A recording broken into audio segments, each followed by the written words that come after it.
Everyone welcome back to my YouTube channel the Preeti's ওয়ার্ল্ডে তোমাদের সবাইকে স্বাগত জানাই।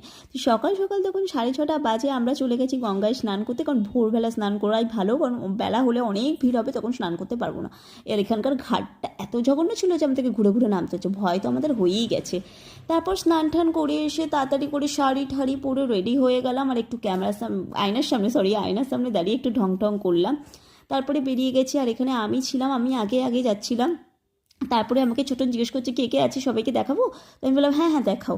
তো এই দেখো, দেখতেই পাচ্ছ এখানে আমি তো বকবক করে যাচ্ছি, ছাড়ো আমার কথা বাদ দাও। আর এখানে আছে জিনু, আর আমাদের ছোট্ট মামা, আমার এখানে টোটন আছে। তো চলো তাড়াতাড়ি এগিয়ে যাচ্ছে, দেখছি তো এখন সব ফাঁকাই আছে। তারপরে মন্দিরের সামনে গিয়ে দেখলাম হ্যাঁ অল্প একটু ভিড় আছে, তো পুজো দিতেই পারবো।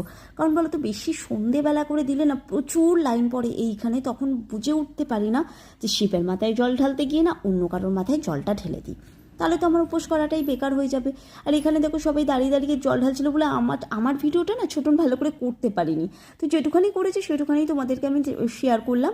আর এই দেখো আমি অঞ্জলি দেবো, এবার মালা ঠালা পরাচ্ছি, আর এত ভিড় হয়ে গেছে তাই বেশি ভিডিও ক্লিপ ওখানে নিতে পারিনি।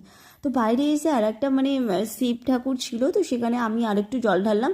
তারপরে আমাকে ছোটন বললো কি যেরকম দাঁড়িয়ে জল ঢালিস না, একটু বসে গিয়ে তারপর জল ঢল ঢাললাম। জল ঢল ঢেলে সোজা বাড়ি এসে আবার চেঞ্জ বেঞ্চ করে তোমাদেরকে বলছি যে আমার ভিডিও এইটুখানেই ছিল। তো ভালো লাগলে প্লিজ লাইক শেয়ার আর কমেন্ট করতে ভুলবে না। টাটা।